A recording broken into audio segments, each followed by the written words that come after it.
Let's have some words. Let's have some words about something that can be really heavy but also really important. The parentification of a child. This is when a child is given adult responsibilities far beyond their years.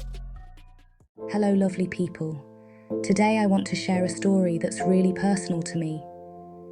It's about growing up too fast and how I became the parent in my family when I was just a child. When I was almost 6 years old, my family moved to another country.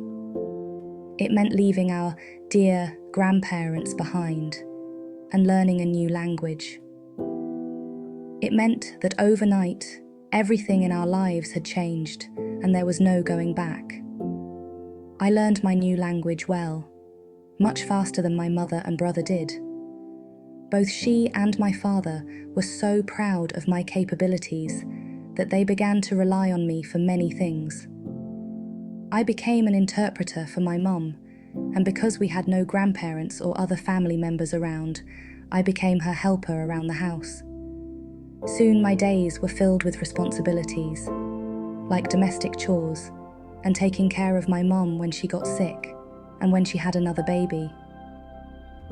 I didn't realize at the time, but all of these responsibilities meant that I was missing out on my childhood. While other kids were playing, I was worrying about family dynamics, the loss of a close family network. I worried about my parents' financial struggles and the fights they had in front of me. My father began drinking heavily. He soon began to rely on me as his confidant. He would share his fears and his problems with me, issues that were too complex for most adults, let alone a child. My mother became envious of this close bond with my dad, and my relationship with her became strained. She could not see it for the abuse that it was, and she never asked me whether I was troubled by it, and when I tried to tell her, she saw me as a troublemaker. As I got older, I realized how my childhood had affected me. I became a parent myself at the age of just 20. A premature adult becomes a premature parent. It was inevitable, and a clear way to pass some of my childhood trauma to my own children, though I did not realize this at the time.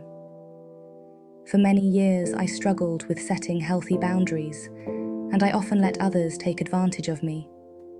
If I felt used, I would try harder to please the person who had used me, as if in some sick way this would make them change. If they let me down, I would try harder with them. If they were hostile, I would try harder to be nice. I never felt deserving of any love or attention I had not worked for. People did not treat me well simply for me being me. At least that's what I believed. I now know that in the world of love, this is not love. It is self-harming behavior. I let people hurt me, and then I hurt myself in response.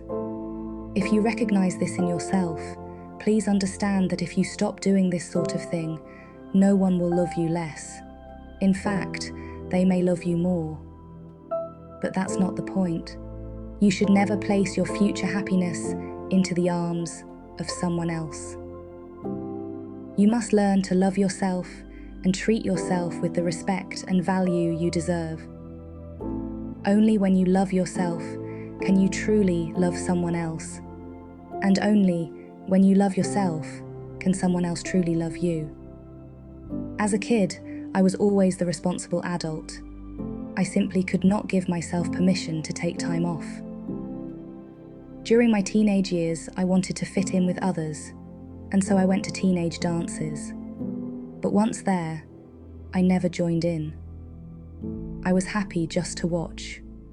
Like a parent watching their children, I stayed on the sidelines, quietly looking on. If anyone asked me to dance with them, I would always smile and decline.